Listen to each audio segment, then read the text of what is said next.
I mean, I think that's why the Incredible Hulk has been such an enduring, like they always talk about how he feels good when he's the Hulk, but then he feels shitty later. Yeah, he's like one of the most relatable characters, and he's a massive green monster. Yeah. And everyone's like, I get him. And when he does that thing that he so doesn't want to do, he's so cool. He's just like, you're smashing helicopters out of the sky. They made him mad. He's allowed to.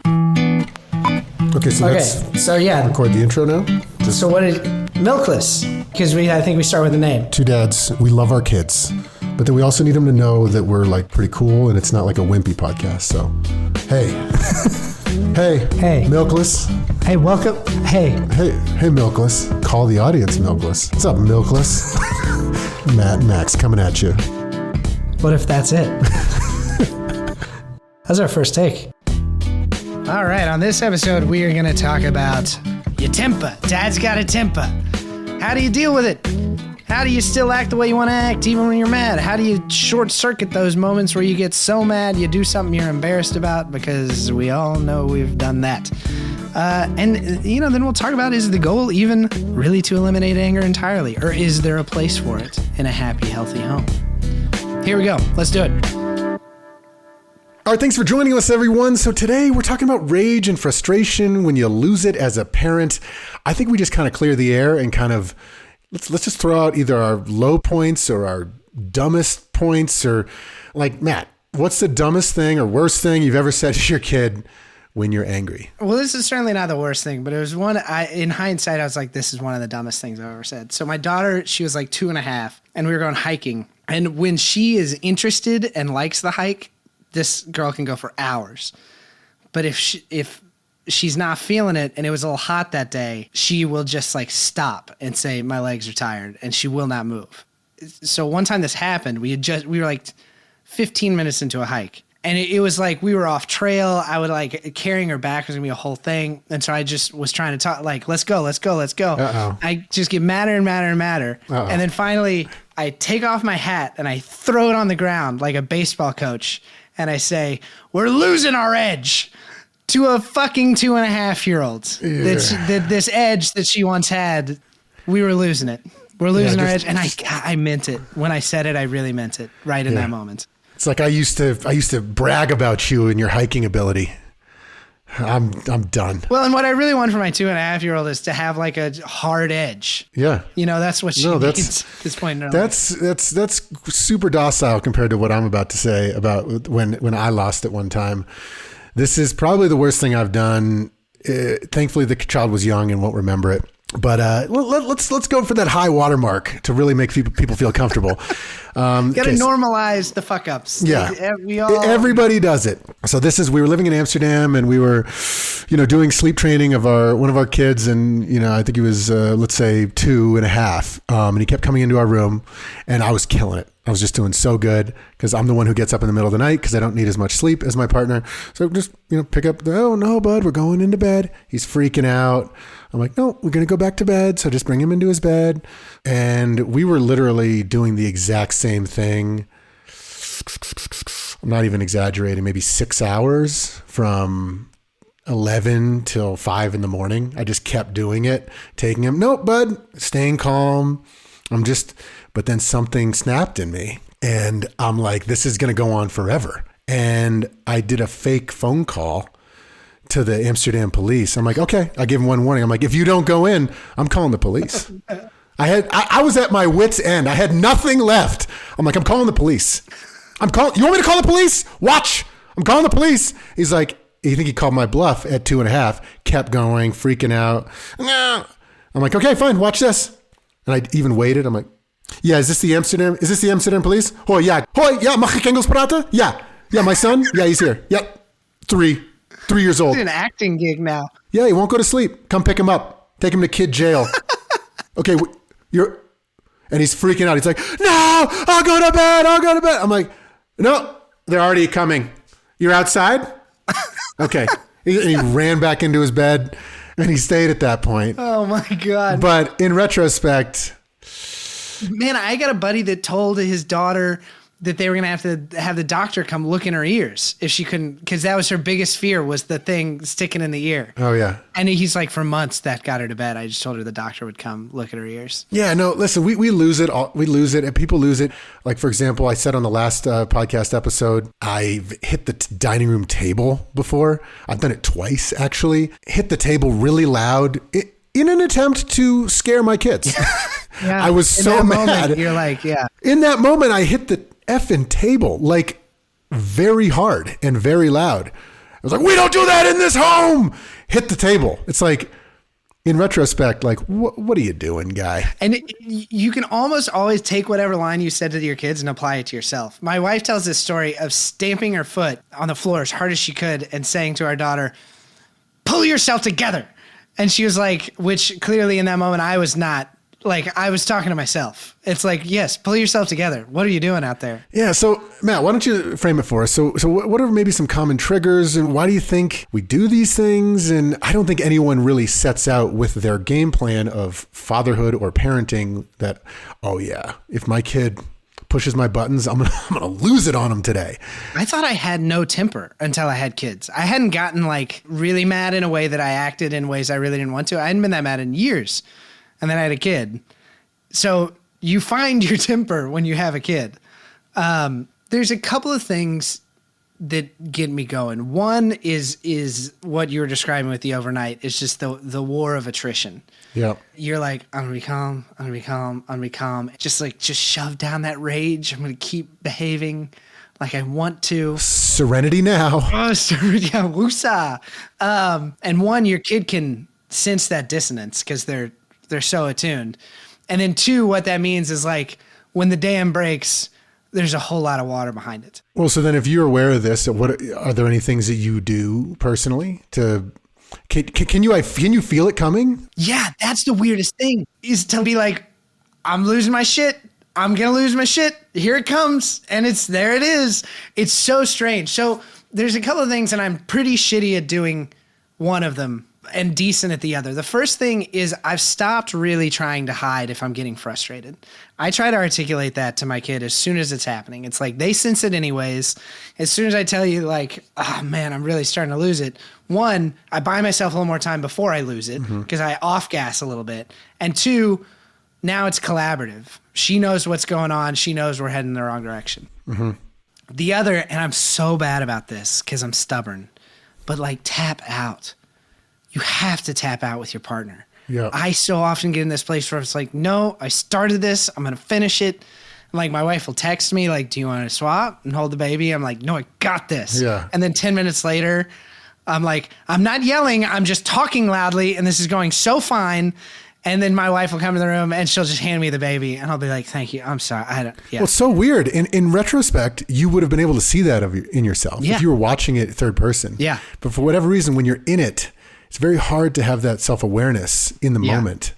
Yeah, it feels like losing. It's like, I lost this one. Whereas really it's like, I have another parent. Wouldn't it be nicer to just hold a sleeping baby than to continue having it out with my 5-year-old? Yeah. And then, I mean, dude, there's always it's so dumb how much this works. But if you take a deep breath, you feel better at the end of it. And it's annoying to me what a robot I am. Well, yeah. Because like you're so angry and then you take a deep breath and you're less angry and you're like, but my anger was real. It's not like these are my feelings. Anger kind of sometimes feels good because if you're in a stressful, frustrating situation, it feels kind of good to yell in that exact moment, which is kind of sick. And it lowers your empathy, which makes things less complicated. You really just got to worry about yourself, not other people. Yeah. And I think that's why the Incredible Hulk has been such an enduring, like they always talk about how he feels good when he's the Hulk, but then he feels shitty later. Yeah, he's like one of the most relatable characters and he's a massive green monster. Yeah. And everyone's like, I get him. And when he does that thing that he so doesn't want to do, he's so cool. He's just like, you're smashing helicopters out of the sky. They made him mad. He's allowed to. What about you? What's one that gets you?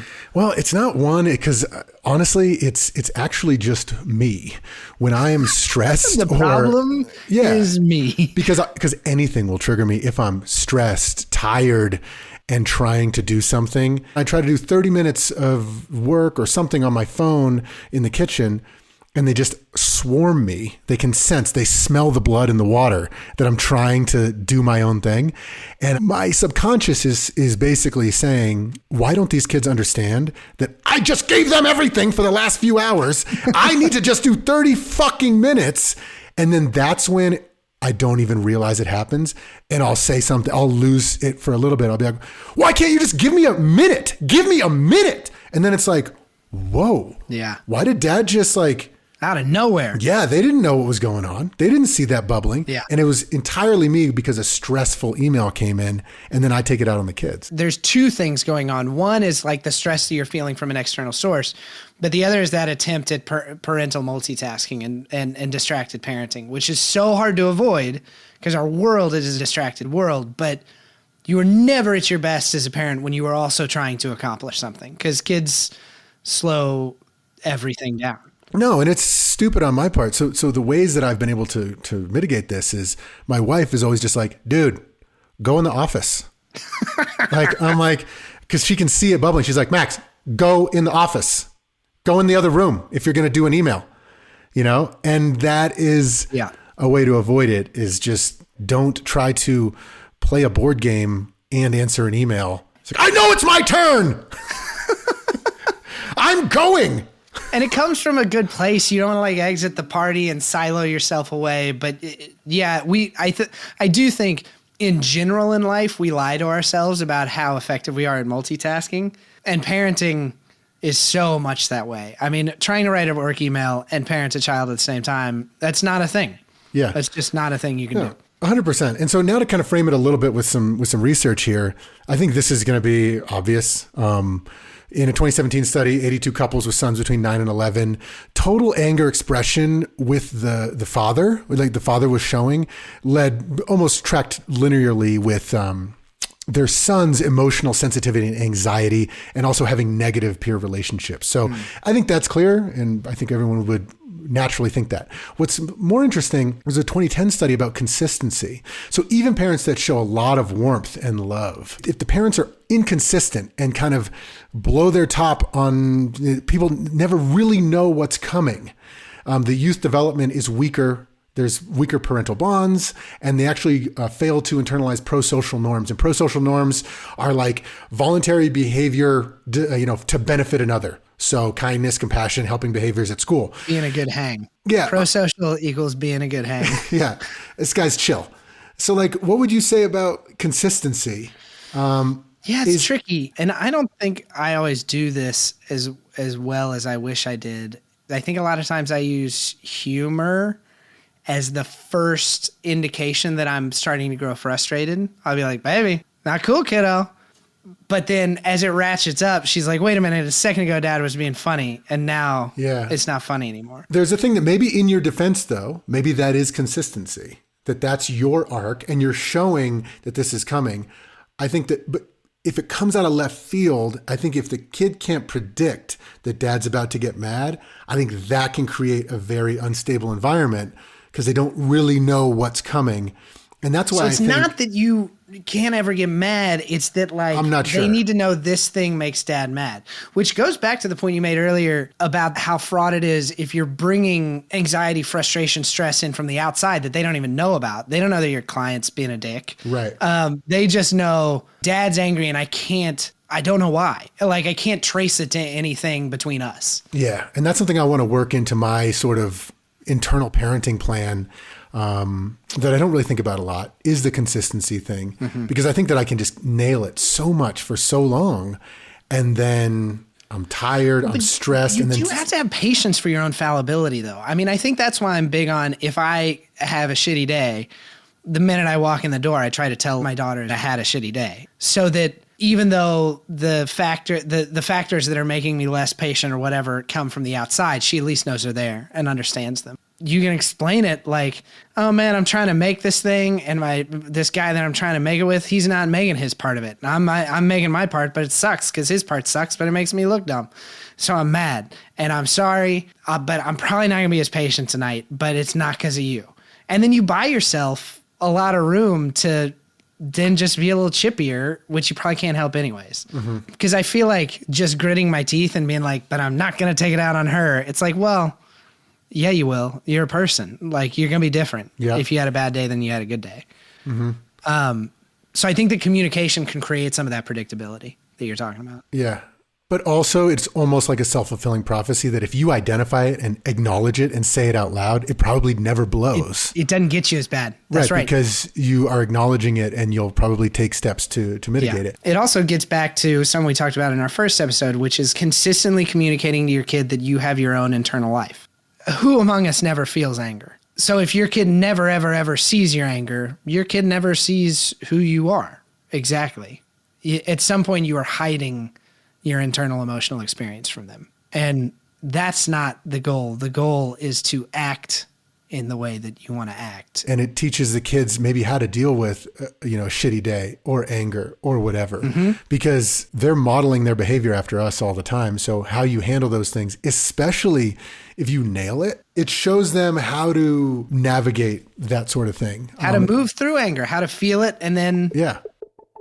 This episode is brought to you by Violet Archer in the Case of the Purple Martin. It's a chapter book with illustrations on every page. You can read it to them if they're 5, 6-year-olds, but then as soon as they can read, up till 12, 13, it's an insanely good book with plot twists like worthy of an adult's attention. I love this thing. I'm so proud of Matt and Milkless of putting this thing out. So if you want to support Milkless and get an awesome book for your kids, it'd mean a whole lot to us if you bought it. Check the podcast description for the link to Amazon and buy it today. And if you already have it, you can pop back into Amazon and give us an honest review. Thanks. My wife will do a thing sometimes where when she's just like, she's just been pestered too many times, and it's a little funny. It's also a little bit like, whoa, but she'll just go, ugh! And it's like a Hulk smash, right? Yeah. And even when sometimes my daughter doesn't like it very much, I think the reason it's okay is it's honest. Yeah. It's like right now how I feel is like, George is losing it. George is not having a good time. George is not having a good time. That's the safety valve. That's like the off gas. Do you know like that term off gassing? I think about that all the time. Let the steam out. Yeah. Pressure cooker. Well, yeah, pressure cooker. Yeah, you got it. You got a little steam out. Yeah. I want to ask you, this is one that I don't feel like I've figured out in any useful way. When my kid really hurts me, the part of my brain that is an ape reacts more quickly than the part of my brain that is a dad. Yeah. What do you do with that? Well, like if they say something like horrible. Not say, I mean physical. Like if they say something, I'm a big boy, I can usually get my feelings in check. But I'm talking about like your kid grabs a fistful of your beard. One of my worst moments as a parent ever was I was holding my daughter. She was young. She grabbed a fistful of beard and just yanked. And we had been having a bad night and it hurt so much. And before I even knew I'd done it, I just squeezed her. And for like a year after that, every once in a while, she'd just be like, just don't ever squeeze me really hard again. But I'd done it before I even knew that you know what I mean? It was so fast. If I get really injured, I'll probably yell out like a fuck or something. Got it. And then hit the ground, hold my head. But thankfully, and I think you're probably the same way, I never get mad at them if it's an accident, obviously. Yeah. If it's like intentional, like, hey, stop playing with that rubber band, and then they hit me in the eye, might, like a reptile, yell out, like, what the fuck? Yeah. And then it's like, yeah. And that was at them. Yeah. Because that wasn't an accident. Yeah. And then it's just explaining, dude, so sorry for losing it there. But like, man, can you see why I did that? Like, so sorry. Yeah. So sorry.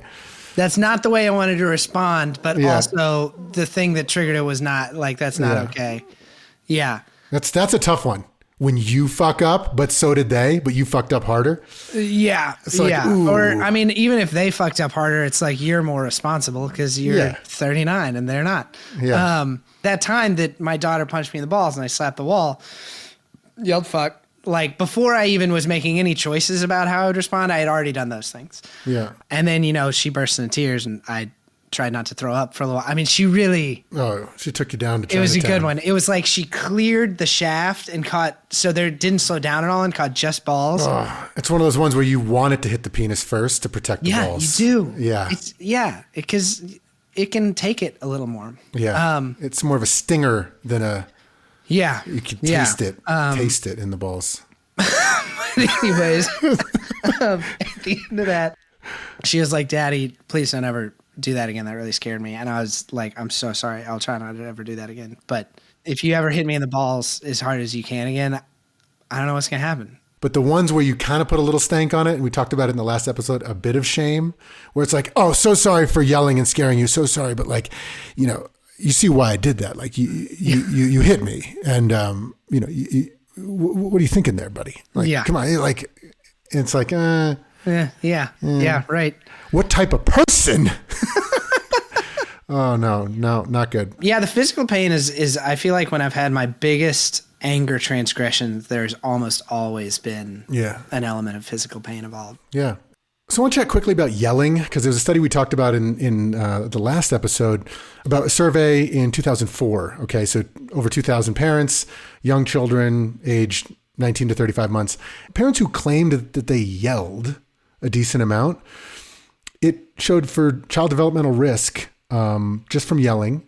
And then in addition, lower parental emotional well-being associated with frequent yelling. That's a tricky study for me because I feel the same way about screen time. When we talk about screen time, it makes it all one thing. There's a difference between sitting and watching a nature documentary with your kid versus them having their nose in an iPad with their headphones on.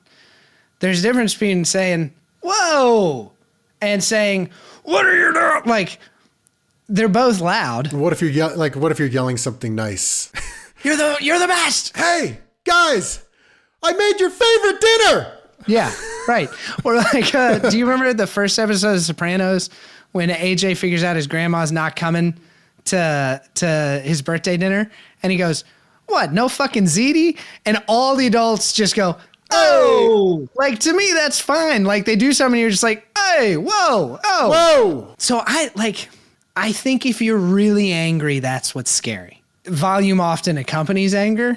But I've even had arguments with Laurel where she's like, why are you yelling? I'm like, I'm not yelling. I'm just talking louder than I normally talk. That's a good point. It's like, well, you're mad and it's scary. That's the point. I mean, there's times when I haven't gotten loud at all. It's more just the quiet growl. Yeah. I guess it's more like naggy yelling where you're trying to do discipline by yelling, I guess.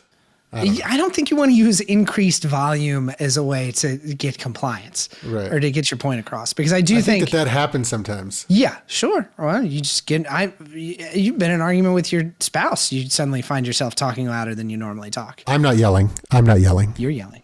Calvin, you are. Often when I yell, I feel like I've made a mistake, but I don't think about regulating my volume that much. What I think about more is how close am I to losing it? And I do think, actually, this is all anecdotal. I have no data to back this up, but I think there is a way, and my daughter has even articulated this to me, that when I get really angry, it's scarier than when mom gets really angry, because I got hair on my face and a deeper voice, and on some level, 5-year-olds can sense that the majority of people who are in prison for violent crime in the world are fucking dudes. Yeah. Like that we have that's in there. Also, I would say, just again, not backed in data, but just gut feel, that mothers, like, they're more even keel. That could just be our wives because they're reasonable people, and you and I are kind of true. Yeah. But that's certainly, I think, the dynamic in both of our marriages. I'd say my wife maybe gets mad more often, but mine are bigger. Yeah. Tsunamis. Like, dad's chill. Well, she may be off-gassing more too, right? She may be doing less of the like, I've never seen her lose it. I've seen my wife lose it. But it's not on the scale. It's like junior varsity losing it. I don't know. I have no objectivity on who loses it more, my wife or I, because I'm me and she's her. Yeah. But she has articulated to me getting to that point of so angry that she's just embarrassed by the way she behaved. Mm-hmm. And I don't think it's as scary to my daughters when I do that. Well, also thinking about it, the time I hit the table, I did it twice, 2 times I hit the table. You're not planning out how you're going to be a father in that moment. And it is a primal response. And in retrospect, if there was a video of it, I think that I am puffing out my chest and trying to make myself look bigger and scarier in a way. I'm not saying hey, stop doing that, kids. I'm like, hey, I actually deepen my voice. Yeah. I lean forward. I show them how big I am. in retrospect, Yeah. that's scary. YouTube Shorts is a real fucking wormhole, and I like just watching crazy animal videos. There's a video where these two apes are fighting, and then this silverback gorilla just runs in, grabs one of them, throws this huge ape so far. It's kind of amazing. And then just like puffs up his chest and stands in the middle. In our ape selves, that's how we maintain order. I'm the biggest one here. I can be louder, and I can just stop this from happening with my scariness. Just think about how big we are, how much they look up to us, how much they love us, and how scary it is, one, for a massive mammal that could literally annihilate them, screaming or doing something that asserts our ape dominance. Something scary like that. We were talking last night at dinner about how much the baby weighed and how much my daughter weighed. And we're like, okay, so you weigh 2 of the baby. And then I was kind of doing the math in my head, and I was like, oh, I weigh 4 of you.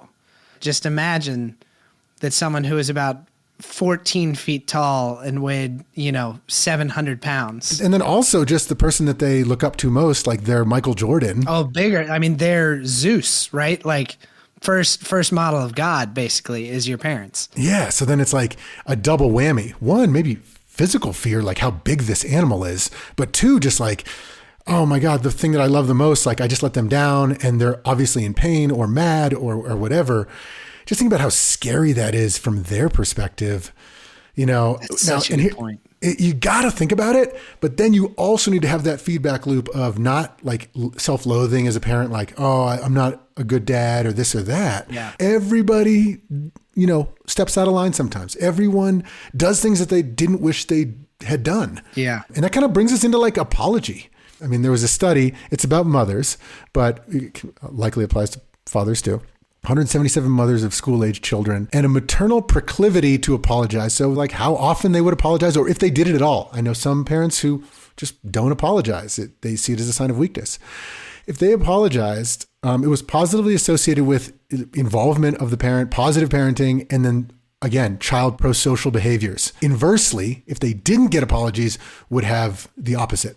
So I think how you apologize is very important as a parent when you lose it, because you're also teaching the kid how to model their behavior, if they lose it. Yeah. Yeah. Their repair is huge. Oh, one other thing, and we can kind of work this in wherever. So I remember early on, you were either married or you were on your way there, and we kind of all knew it. And we were young. You and your now wife got super liquored up. As you do. We all did. You weren't alone. And you two had this I was staying with you, and you all had this rip-roaring fight. And I remember being like, Jesus, any fight I've ever had with a girlfriend that went like that was the end of the relationship. Yeah. And the next morning, y'all woke up first. And then I woke up and came down. And I was like, God damn, I'm going to be waking up in a tense household. And you guys were dying laughing about this fight. And you were deconstructing it and making fun of yourselves. And I realized this is not dysfunction. This is just a higher conflict way of working through stuff. And I think on the other end of that spectrum, you get those people who are like, I'm fine. No, I'm fine. Everything's fine. Yeah. And like under the surface, they're just boiling. So I guess the question is like, is the goal really of an elimination of anger? Should that even be the goal? Or is there not a place for anger in every relationship, including the one you have with your kids? That's a great question. I think that it's more that the goal has to be being chill. Like the goal can't be like, so it's Tuesday, so might as well fucking lose it today. But you just got to know that it is part of life to get angry and to get frustrated. And it's how you handle that, how you work through the anger. Can you dissipate it? Can you let off the steam? How you do the post-game analysis, chatting about it. That's one of the most annoying things to do is to unpack some kind of baggage, some things that were said, but that is healing and that is catharsis when you do step out of line, owning up, talking about how you messed up, and that is growth. I do think very few of us enjoy conflicts. There's some people out there that do. Yeah. They're called people from New Jersey. We have our good friend. He just likes to argue. He's wonderful. but he just like wants to get into it, and he's from New Jersey. Anyways, I remember one time I was giving my daughter a hard time about something, a harder time than she deserved, and I was expecting something of her. And she did this thing where she stood up on the bed and she clenched both of her fists. And I could tell she was scared because I was mad. And she just said to me, she's like, "That is not fair. I don't like that you're doing that." And what I realized is she was angry enough to stick up for herself even though she was scared because I wasn't being fair. And I was like, that's the point of anger. Anger can motivate you to stop avoiding conflict when it just needs to happen because somebody's not treating you fairly. Yeah, personally, though, the way I define anger is something that I never want to be. And that scale that you're talking about that your daughter was on, I would call that like, on one hand, it's like, it starts to approach intensity. Mm-hmm. And then anger for me is when you start to kind of lose yourself a little bit and you might be deviating from who you want to be. Mm-hmm. So she was showing strength and power and intensity at standing up for herself. But anger, I guess just the way I define the word in my head is like when you are kind of out of line, you're kind of flailing a little bit. And even if it's justified, anger is like, I don't know if it's a healthy thing. There's a way to be like intense and look up for justice and what's right. But anger to me is like when you're kind of like do stuff you don't want to do. You can't stay there and act from there. I don't think it is like, anger is not a long-term strategy. It's information. It tells you something. It can give you the chutzpah to take something head on, even if it's a little scary. But then, like, what do you do with that afterwards is, I think, a lot of what you're training your kids for. Right. It's making the distinction that the very act of feeling angry is not wrong. Woo! It's tricky. It's real easy. It's all real easy. Brought to you by Violet Archer.